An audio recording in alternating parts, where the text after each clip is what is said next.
هلا حبايبي، شلونكم؟ شخباركم؟ إن شاء الله الكل بخير. اليوم رجعت لكم فيديو جديد.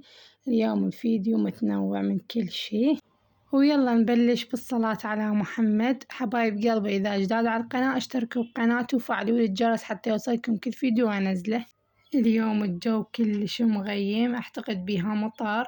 احنا أول شي قعدت الصبح تريقنا أنا والأهل مثل ما شفتوا بالفيديو. أول شي غسلت المواعين مال ريوق، لأن تقريبا ريوقنا صار ب12:30. أول شي بلشنا بالتنظيف من المطبخ. هنا مسحت الكاونتر وبعدين كنست الأرضية وهسه راح أغسلها.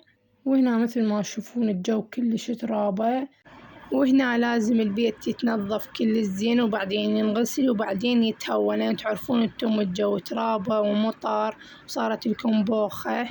هنا بديت أول شي بالمطبخ، تعرفون انتم ترابة. هنا مسحت الكاونتر من التراب وكنست الأرضية وبعدين غسلتها. هنا مثل ما تشوفون كملت من المطبخ، بعدين اتجهت للغرف. نظفت تنظيفات بسيطة، مو تنظيف عميق لا، بس كنست الأرضية، مسحت الكنتون لأن انتم تعرفون بعد بيها شبابيك ويدخل بيها تربة قليلة مو هواي. وهنا مثل ما تشوفون كملت تنظيف من الغرف، بخرتن وعطرتن. وهنا راح أطلع للطارمة أنظفها. هنا قبل غسلت الطارمة لأن ما يفيتها كنس، لأن الجو ترابة وهوا عالي والشمس تروح وتجي. وهنا كملت من الطارمة، ما بقى شي عندي بس الاستقبال أكمل تنظيفه وبعدين أفكر شو نسوي عشاء وأخبز. وهنا مثل ما تشوفون اتجهت للاستقبال. هنا شلت الفراشات ومسحت التخم من التراب ومسحت البلازما وكنسته كنسة معدلة. وهنا كملت الاستقبال. هنا بخرتها وعطرتها وسديتها من التراب. وهنا شوفون الجو مغيمة. وهنا قررنا نسوي كبة للعشاء، يعني نسوي نواشف مثل بوتيتة، باذنجان، كبة. هنا الوالدة الله يطول بعمرها سوت العجينة، عجنتها وسوت الحشو وبدت تلف بيها.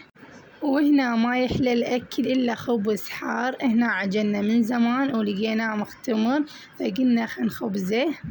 حبايب قلبي، إذا جداد على قناتي اشتركوا بقناتي وفعلوا الجرس حتى يوصلكم كل فيديو أنزله، وحطوا لي لايكات من ايدكم الحلوة. وهنا شوفوا لي الخبز شلون تحمص. وهنا مثل ما تشوفون كملت من الخبز. وهنا راح نبدي نسوي العشاء. هنا أول شي قليت الكبة. أول شي خليت الزيت يحمى كل الزين حتى ما تلزق بيه الكبة. وهنا مثل ما تشوفون النتيجة كلش حلوة ودوم ما فتحت عندي الكبة. إذا تحبون أسوي لكم فيديو شلون سويت الكبة كتبولي بالتعاليق. وهنا مثل ما شفتوا أول شي قليت الكبة وبعدين قليت الباذنجان لأن راح نسوي على العشاء نواشف.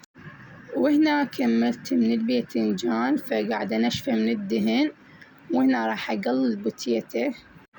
هنا ما بقى شي عندي وأكمل العشاء. هنا عندي بس البوتيتة أقليها وأخلص.